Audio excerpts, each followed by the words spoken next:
Halo anak-anak, selamat pagi. Hari ini kita akan membahas mengenai materi membaca puisi dan menulis puisi.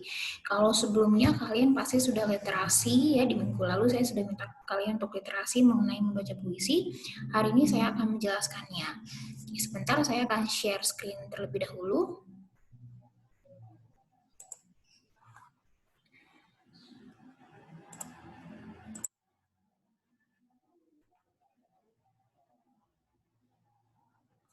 Oke, apakah sudah terlihat di screen kalian? Oke, baik. Kita mulai saja ya. Membaca puisi. Oke. Bahasa puisi itu padat, cermat, dan konotatif, bermajas, berirama yang berbentuk dari pengulangan bunyi yang sama atau sedaerah artikulasi. Jadi ingat ya, bahasa puisi itu dia pasti padat, lalu dia konotatif juga, lalu bermajas dan berirama. Itu ciri-cirinya bahasa puisi. Lalu, majas dalam puisi. Nah, dalam puisi itu sering sekali kita temukan majas ya. Yang pertama personifikasi ya, seperti ini contohnya, pasir berbisik tertiup angin di padang gurun. Ya, padahal dia adalah benda mati gitu ya. Namun di sini dibilang dia pasir berbisik gitu ya. Nah, itu disebut dengan majas personifikasi. Lalu ada majas hiperbola. Wajahnya bersinar menyilaukan mata. Ini seperti dilebih-lebihkan gitu ya. Lalu ada majas asosiasi. Contohnya, wajahnya sungguh teduh dan bersinar laksana malaikat turun dari langit. Oke, lalu ada majas simile. Amarahnya bagaikan singa yang sedang menanti mangsa. Oke, lalu ada metafora. Aku hanya binatang tak bertuan. Oke, lalu majas selanjutnya majas repetisi. Aku ingin. Dari kata repetisi saja kita sudah tahu bahwa ini adalah pengulangan. Seperti itu ya. Oke, jadi dalam puisi itu terdapat majas. Nah, ini majas yang sering digunakan di dalam puisi.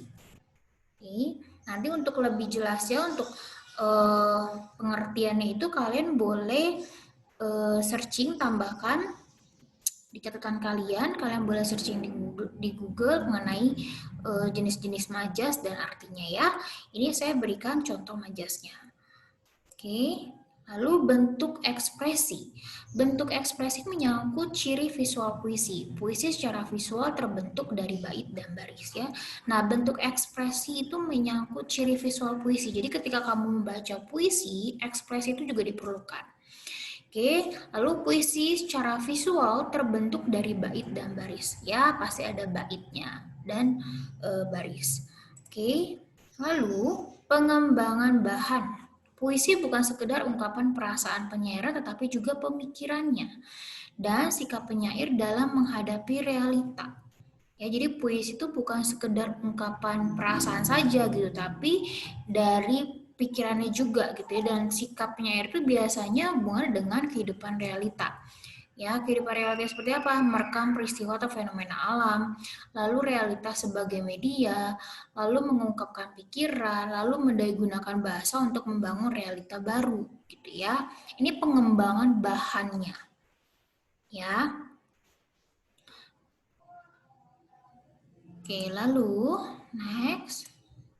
Gaya pribadi. Setiap penyair memiliki gaya masing-masing. Gaya tersebut meliputi pilihan leksikal, penyusunan frase dan kalimat, pengolahan majas, lalu penggarapan unsur intriksi puisi, baik itu baris dan bait, lalu tipografi, enjambment, dan irama. Dan pemilihan pengungkapan pokok persoalan. Nah, ini adalah gaya pribadi dari seorang penyair. Jadi mereka mempunyai gaya masing-masing gitu ya, yang meliputi kelima ini ya. Oke, lalu sebentar.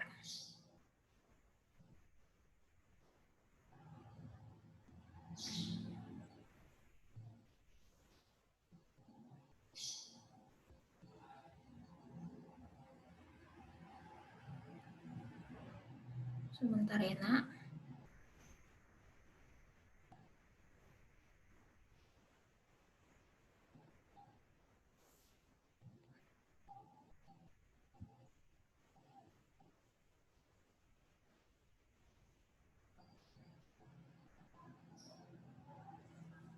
Oke.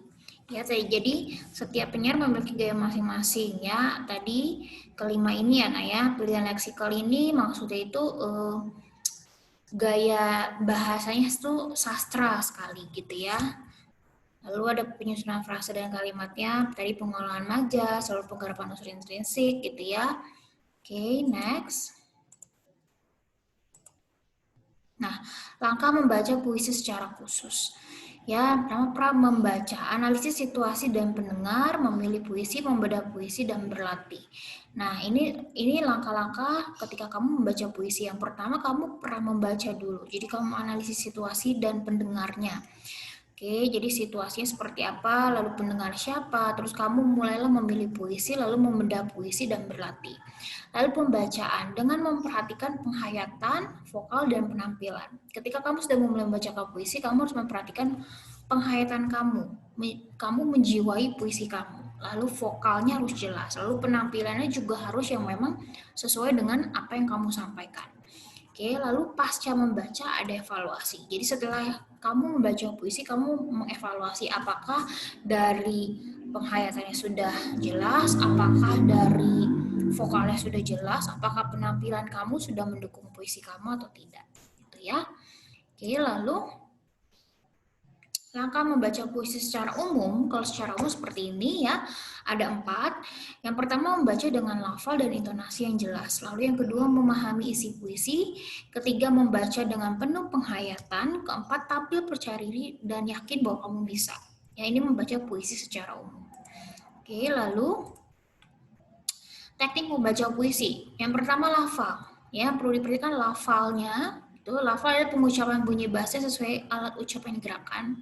Lalu yang kedua intonasinya, perubahan nada saat berbicara. Ya, biasanya dari setiap lirik ataupun syair puisi itu, ketika dia mungkin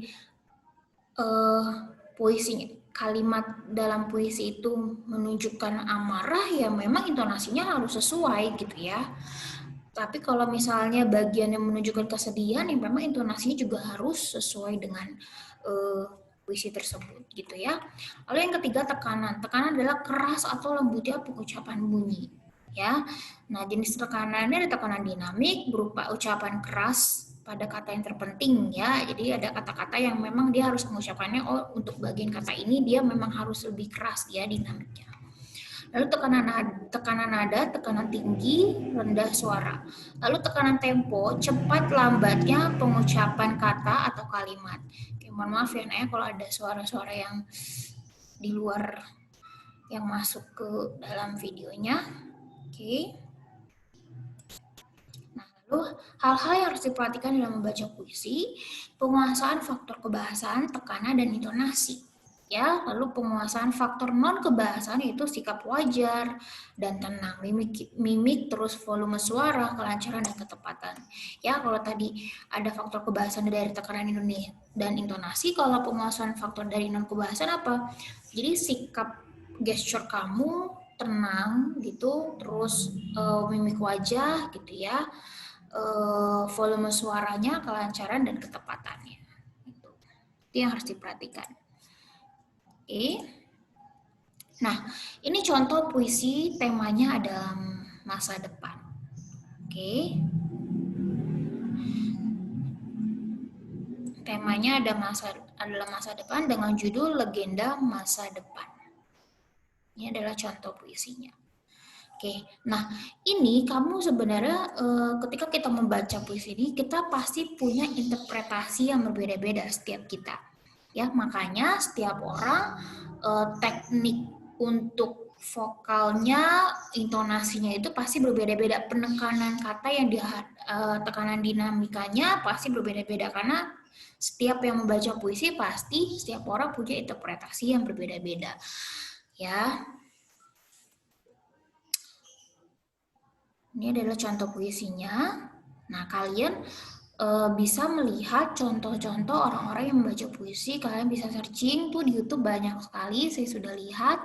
Nah, itu kalian bisa jadikan contoh gitu ya, pembaca puisi yang bagus gitu. Juga bahkan banyak kok yang terkenal yang membaca puisi seperti kalau dari yang saya tahu itu seperti Cornelia Agatha gitu ya, yang membaca puisi bagus, lalu Dian Sastro gitu. Nah itu kalian boleh searching bagaimana cara mereka membaca puisi gitu ya. Oke, lalu ini contoh puisi. Ini untuk contoh puisi tema percintaan rindu. Hujan bulan Juni karya Sapardi Djoko Darmono. Gitu ya. Oke, lalu nah ini ada contoh pembacaan puisi. Ya, kalian pasti sudah lihat. Oke, nah ini juga. Nah, oke, selesai. Nah, saat ini kita akan langsung ke materi menulis puisi. Saya stop share lagi dulu ya.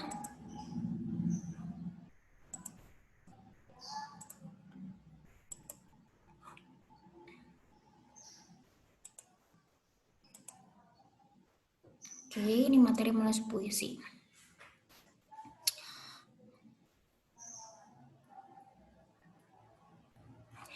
Kutuliskan lagi kata-kata sepi, kutuliskan tak henti-henti, walau tak berarti.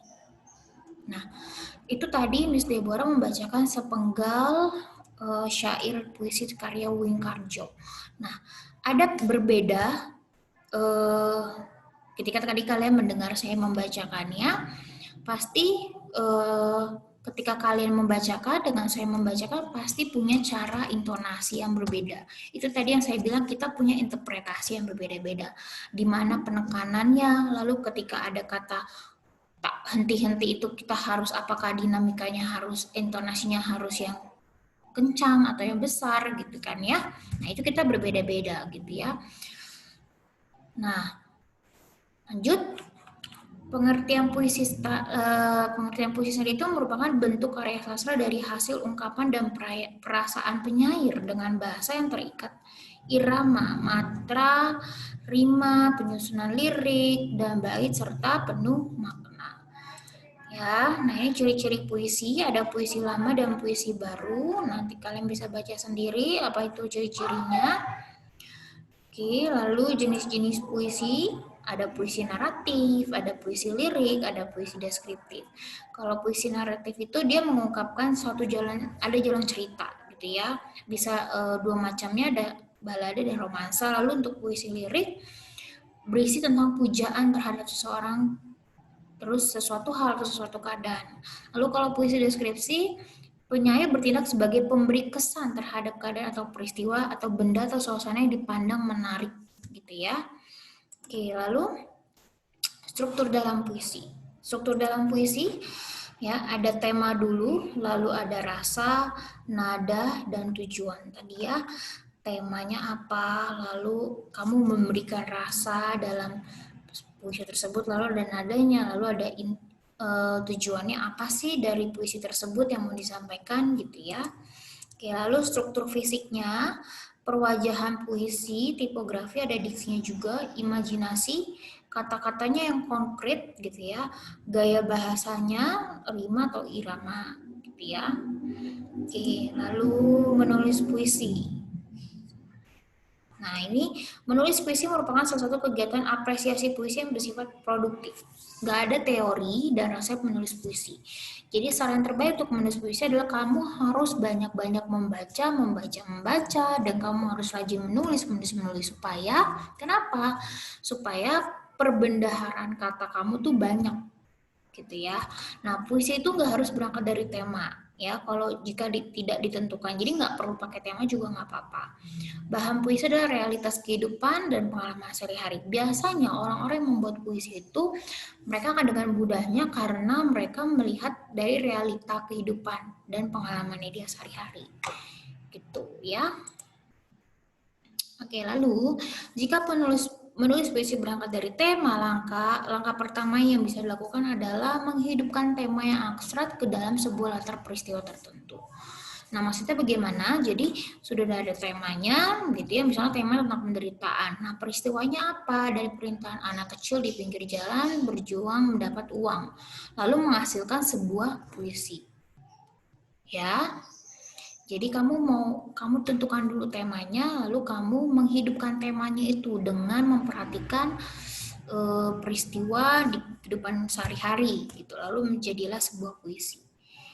Oke, lalu nah ini contoh penerapannya.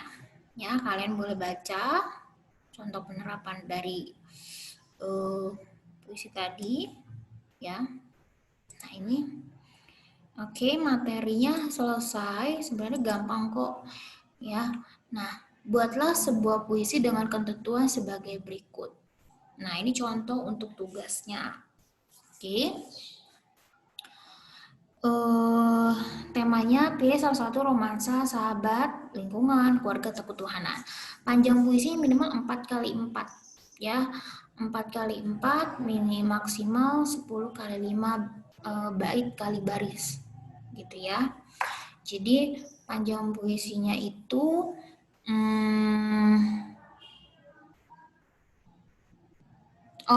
kalau ini saya nggak tentukan deh. Kalau untuk panjang puisinya, saya cuma minta kalian membuat puisi 4 bait. Ini supaya kalian lebih mengerti saja ya. 4 bait. 3 bait.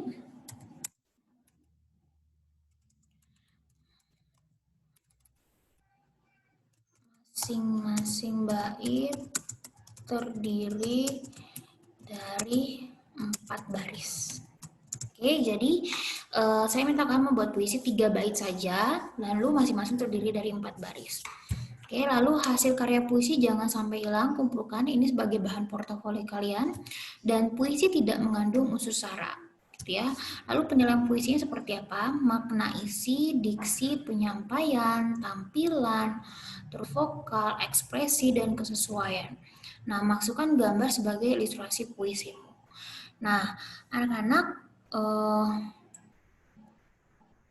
nanti silakan dicek di GC untuk pengerjaan dan pengumpulan. Nah, anak-anak, ini sebenarnya sebagai uprak kalian, ya. Ini sebagai uprak kisi-kisi uprak kalian ya. Jadi uprak kalian, saya tulis di sini. Ini tugas untuk uprak. Uprak ya. Oke, jadi kalian saya minta untuk merekam kalian pada saat kalian membaca puisi. Ya, upraknya itu adalah kalian membaca puisi dengan bentuk rekaman. Ya, berarti